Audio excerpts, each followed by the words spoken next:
In this video I'm going to make a heavy duty CNC machine, but as cheaply as I can. It will be different from the previous Moot 1 and 2 machines, which are designed to be more easy to calibrate and can hold multiple tools. This machine will be equipped with one tool, a spindle router, and we use the cheaper SBR20 rails instead of the HGR type I used previously. Overall there should be a lot less parts, and some of these parts can be bought in bundles, keeping the cost down. So here we go. On screen now I'm cutting a cradle from some MDF to hold 30x60 aluminium profile, which I'm planning to machine mounting holes into. I'm doing this on my Moot 1 desktop CNC machine, which is the first CNC machine I documented as a manual in case anyone wanted to do the idiotic thing of building one too. I slot the profile into place and clamp it down using some mending plates, oil the area about to be milled, and then plunge my 6mm single flute cutting tool into the material by accident. If you don't have the occasional blunder while CNCing, well, you're not mortal. In this instance, I didn't change the depth of the material when going between the cradle job and the hole milling one. But look at that, how rigid must my CNC machine be to get away with that? I can also hide my mistakes by placing the profile on the inside face when joining these parts later. I resaved my files and had another go, first without the profile present and then with. I need to make 4 sets of holes on either side, with the first pass making the space for the head of the socket cap machine screw. I will list my feeds and speeds on screen now. I've also listed the machine's acceleration, although that is something normally determined by the CNC controller. I think it's important to mention because it has a knock-on effect on actual feed rates. Once those were done, I swapped over to a 5mm tool and drilled the through holes. I'm using a slightly thinner tool than the 6mm diameter hole required, so there's plenty of room for chips to be evacuated.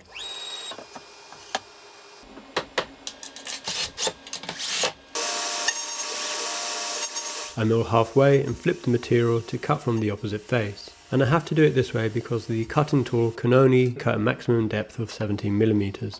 Altogether this took me a couple hours of work, and of course could have been done a lot more quickly on a larger machine.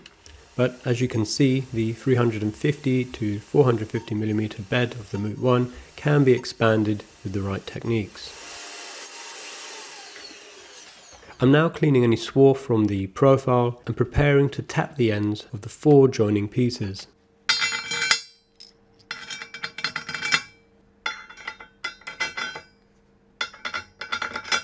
I use a bit of WD-40 which I spray into a small vessel to dip my spiral tapping bit into and drill out the M6 threads. And as simply as that, I can fasten the base section together. The squareness of the part is reliant on how the profile is cut, and I had this done professionally when I ordered mine from KJN. This is not a paid sponsorship. I shopped around and so far these guys are the best. Delivery is a little more expensive, so you'll want to make sure you order everything in one go, but it's worth paying for, if only because their sliding T-nuts have a special feature which I'll show you in a moment.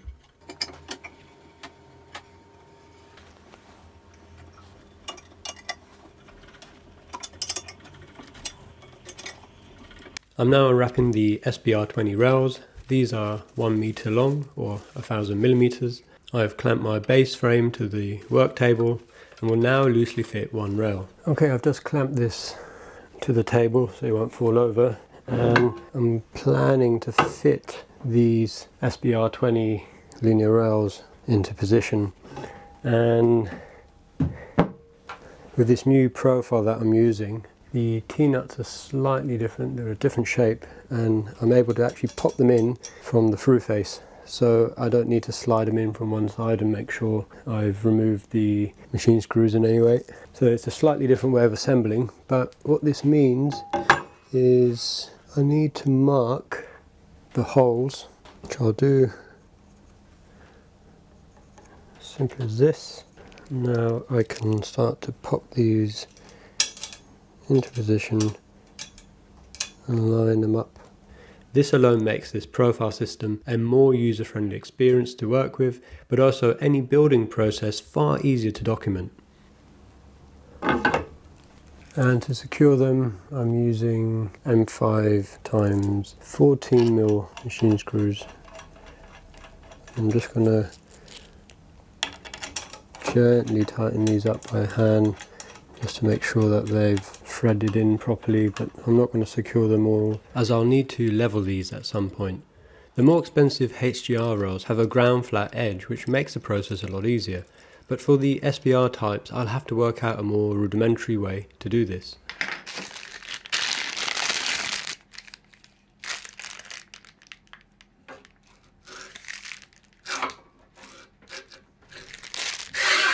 I slid one carriage on, which came supplied with my rails, and these use small captured bore bearings, so can sound quite noisy. There is a more expensive option of polymer bearings, although I've not seen much comparative information for this particular type. For the next step, I'm cutting the front and rear base plates from some scrapped Velcromat.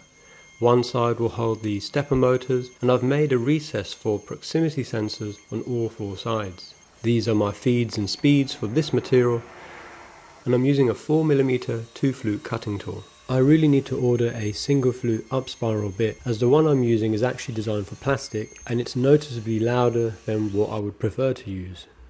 I've split the job over two parts, beginning with all the inner shapes. Now I can check whether a nylock nut can fit into a recess I've milled, which it does nicely, so I can carry on with the second part of the job.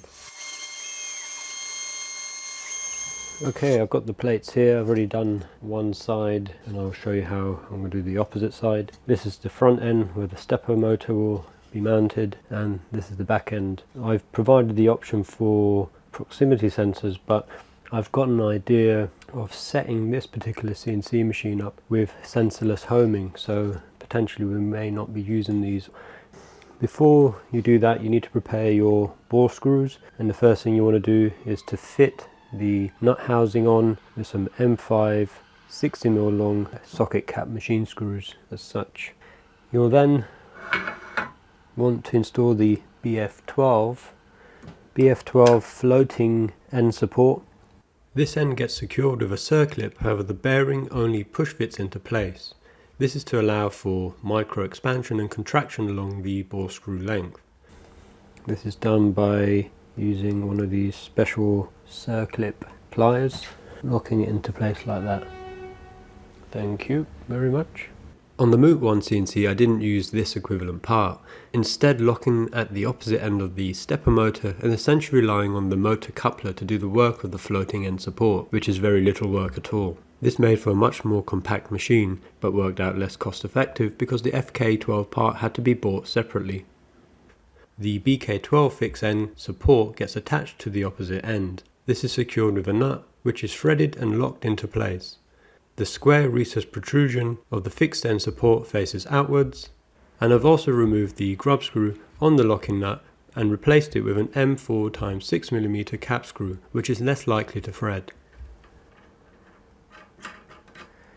To tighten this up, and really this locking nut is the most important part of what prevents any backlash from the ball screw fixing anchors or fixing points, and to do that I'm going to use a very thick piece of neoprene rubber within the jaws of a mole grips, which I've worked fully open and slowly tightened it bit by bit until I can secure it without feeling I'm actually damaging the ball screw, because that's one thing.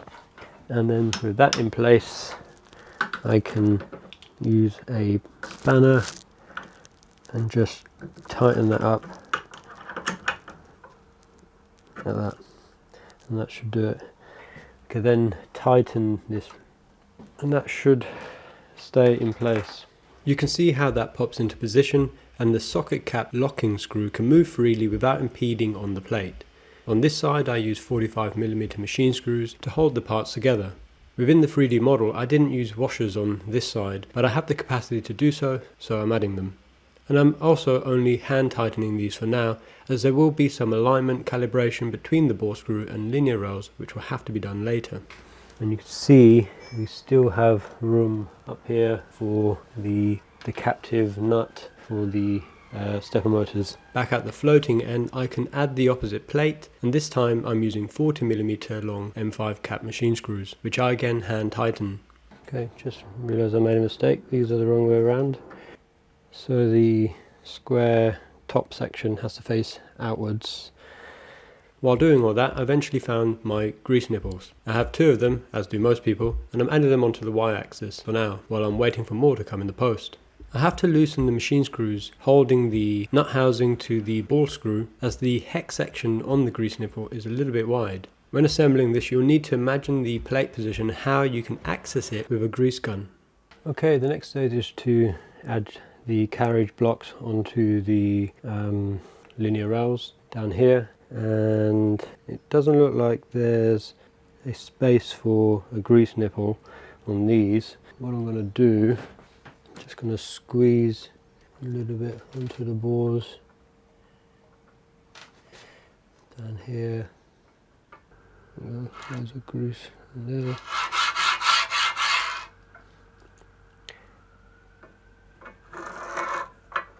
Any grease on the end, I'll just put it on the rail.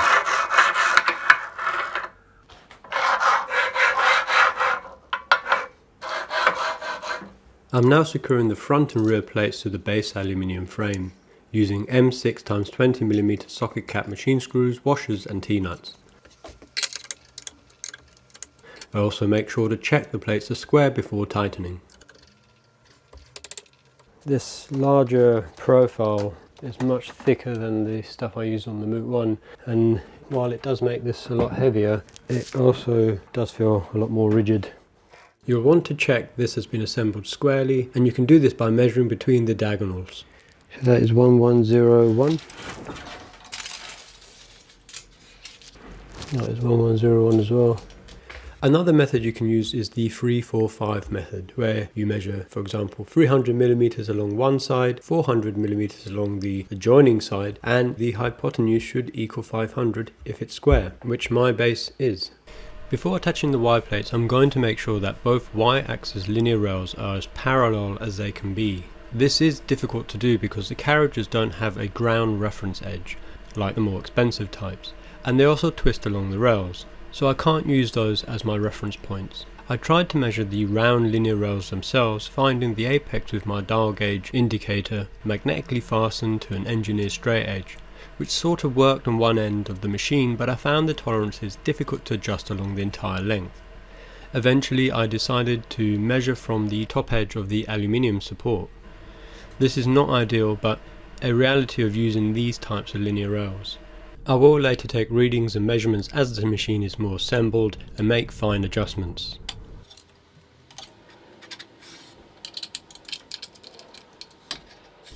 I can now start mounting the Y-axis plates, which I cut out from some scrap moisture resistant MDF. I am planning to replace these at a later point, but for now I just want to make sure the 3D model is accurate. I attach these on either side using M6x20mm long machine screws to the rail carriages and M5x20mm ones for the nut housings. I have the stepper motor Y plates to the left hand side, after which I fit the X-axis profiles. With all the plates that have carriages on them, you want to make sure that those are installed square to the plates, assuming the plates are cut square. This is part of the rudimentary or coarse alignment, after which, when the machine is assembled, we'll do the fine adjustment. I've also included space on either Y plate for an additional large bracket, which can add more rigidity.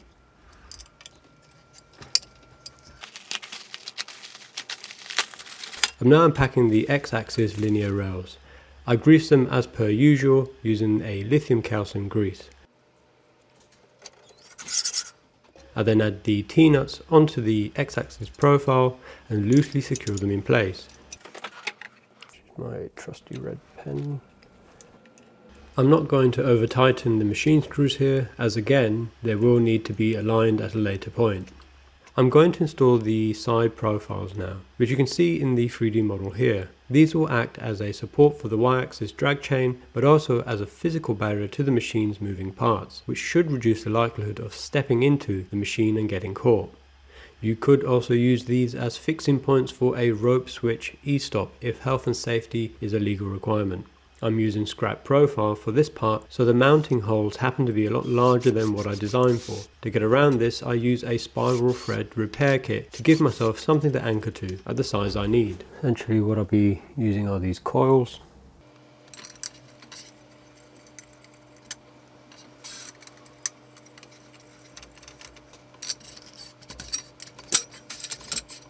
To prevent the profile from twisting, I've 3D printed some parts that will go over the profile and end plate and add a bit more support. This particular piece here will connect to the drag chain. If I was lifting the machine, I'd still do this from the front and rear, as these sides are not designed to be handles.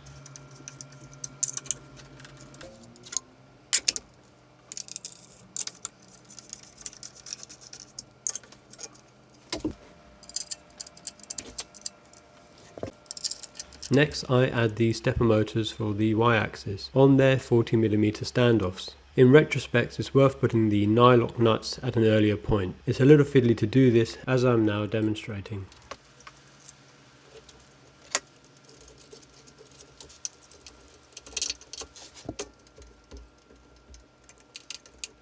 I then added the X-axis ball screw into position, using a piece of scrap material to clamp the profiles to so nothing would bend and break.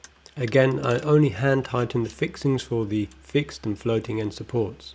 Before I align these, I need to cut the carriage and Z-axis plates, which I happen to be doing from birch. As per usual, on screen are my feeds and speeds, and I'm using a single flute up spiral bit to cut these out.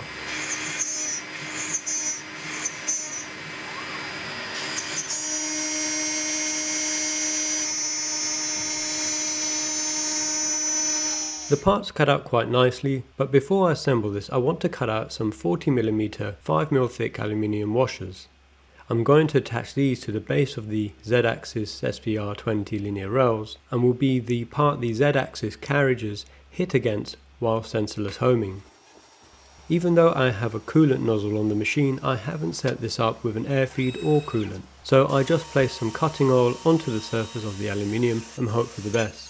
I milled the center hole first and then cut out the outer part of both circles using large tabs to prevent the parts moving and becoming damaged. So that looks really good. I then screwed down the disc with a cup washer and recut the outside parts, this time without the tabs.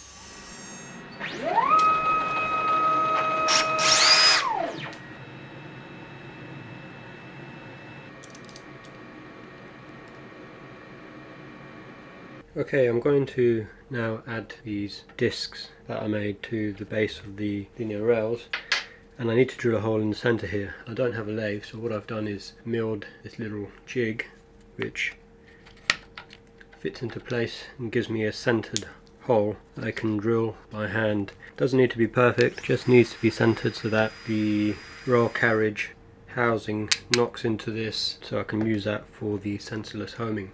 So you can see that spot looks pretty good. I'm now going to clamp this in my engineer's vise and see if I can do a little bit better.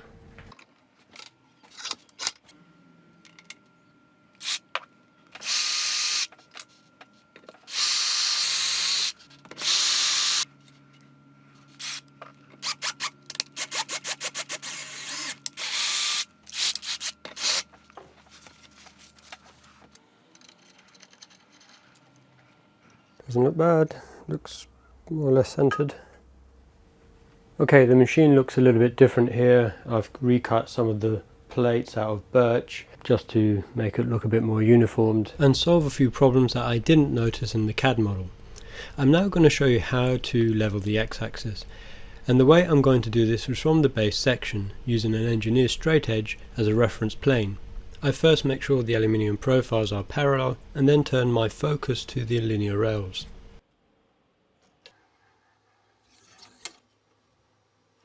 First thing I want to do is just make sure the machine screws are only a fraction loose so that there's no wobble in the piece, but I can still adjust this. So essentially tighten it up and then a quarter turn so it can still move up and down. I begin by finding the halfway point between the lowest and highest position of the top rail. I take a measurement with my vernier caliper, half it, adjust the rail and then secure it with one machine screw. So this is our reference point, and that's where the pivot will occur. I follow the same steps as with the y-axis and square the x-axis linear rail to the base section, measuring from the linear rail's aluminium support and using a dial gauge on an engineer straight edge to measure from, making sure the engineer square is supported by the joining base profile.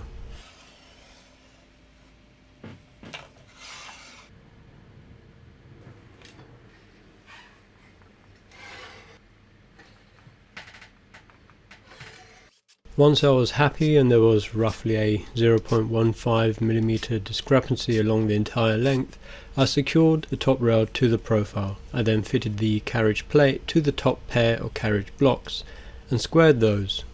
Well, I tried to. It's not perfect, but that's due to the carriages being a little bit off. We will be able to get around that when we add the Z plate, because that has its own calibration process. So if I forced this up into that position and adjusted the ball screws based on that, what you would find is actually when this moved across, it would travel down or up like that. I adjusted the base linear rails to line up with the lower mounting holes on the carriage plate, and again used the dial gauge to line that across the entire length. The final thing was to drive the carriage to either side of the x-axis and secure the fixed and floating end supports. Now, just in case you were concerned that my plate might not be square, here I'm checking it with the large engineer square. It's pretty good. And I also took some measurements with the dial gauge from the bottom of the carriage plate on either side of the x-axis. So there's roughly a 0.05mm difference between either side, which is excellent and means the carriage plate is moving parallel to the base. But how do I explain the discrepancy we saw earlier? If I measure across the top of the x-axis carriage blocks with my engineer square, you can see one carriage is noticeably lower, and that is to do with how the part was extruded and machined. We have compensated for that in this case, and we'll also have some pivot adjustment when fitting the Z-axis assembly, which is the next step. I'm now assembling the Z-axis assembly, first hammering in the seated nuts and then installing the ball screw with its fixed and floating end supports.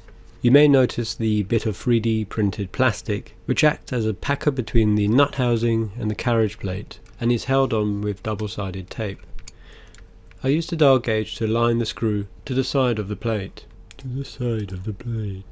Locking the fixed end support first and opposite floating end afterwards. I then install the linear rails, which I also remachined the end stops of with an edge cut off, as I had widened the plates previously, which created clearance issues. So there's plenty of wiggle room in the linear rails, which we'll use to our advantage when it comes to leveling this so that it is at 90 degrees to what will be the baseboard.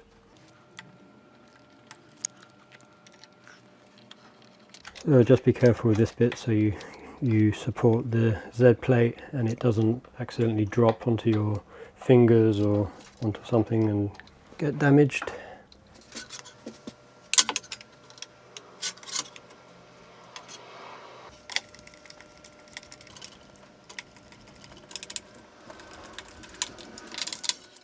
I'm using the dial gauge again to check the Z-axis spindle plate movement for squareness along the Y and X axis. That is pretty good.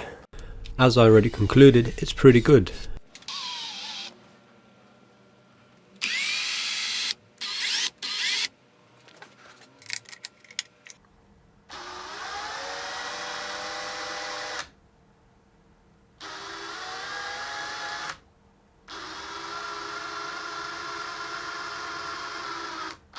After which I installed the Z motor plate, brackets and other parts.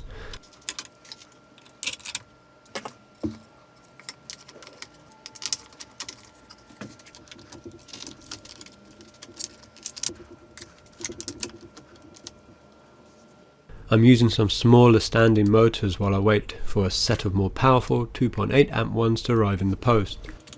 I also cut the spindle mounting adapter plate off screen, as I'm sure you're probably sick of CNC router montages by now. So this is the plate that will mount the spindle onto and the spindle brackets, and the only difference here is I used a drilling toolpath to countersink where I'll be mounting the spindle, and I'll just list the feeds and speeds on screen now.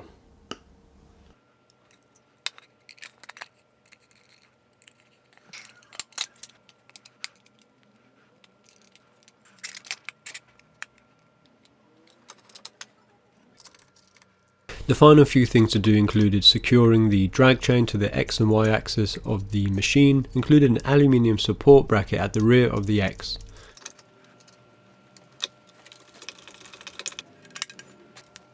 The drag chains are fitted onto 3D printed parts, and I also completed the wiring to the machine from a new CNC controller.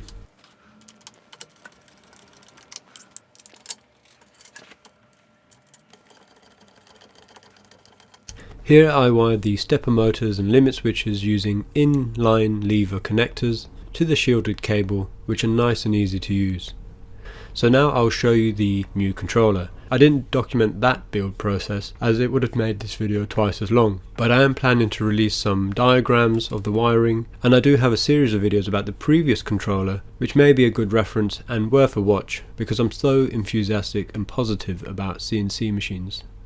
This controller, I'm using much better quality components. Power coming into a isolator switch, power neutral, which goes through at the moment RCD, and then later I will find the fuse for that, which I haven't wired in yet. Then it goes to the distribution blocks into different components. The 24 volt 30 watt power supply here is always on when the switch is on, and that connects to the on-off switch and the LED light up here.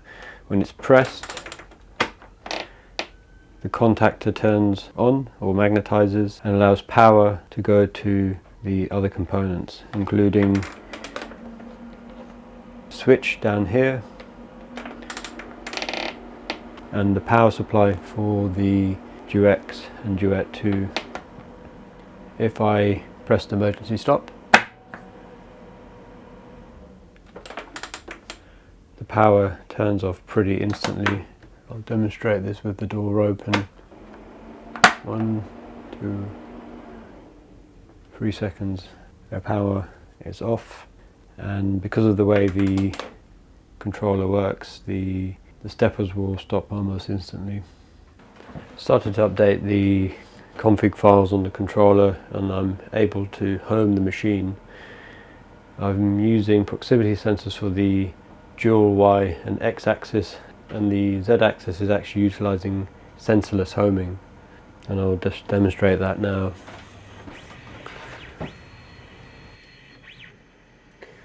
And that works by this piece of metal knocking against the carriage block.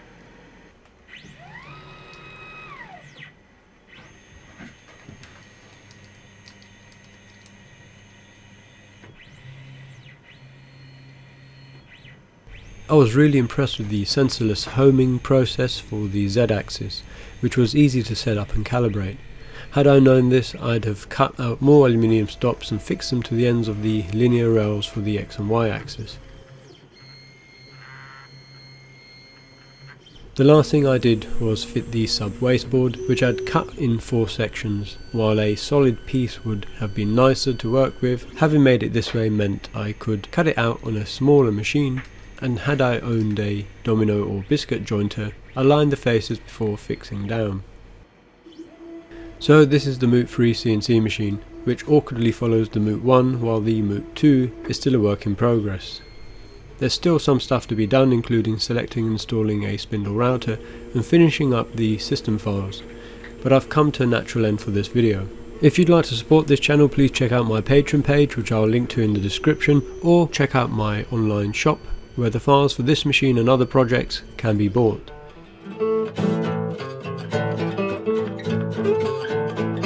If If you liked or found this video useful, sacrifice a thumb to the algorithm gods and you'll catch me in the next one.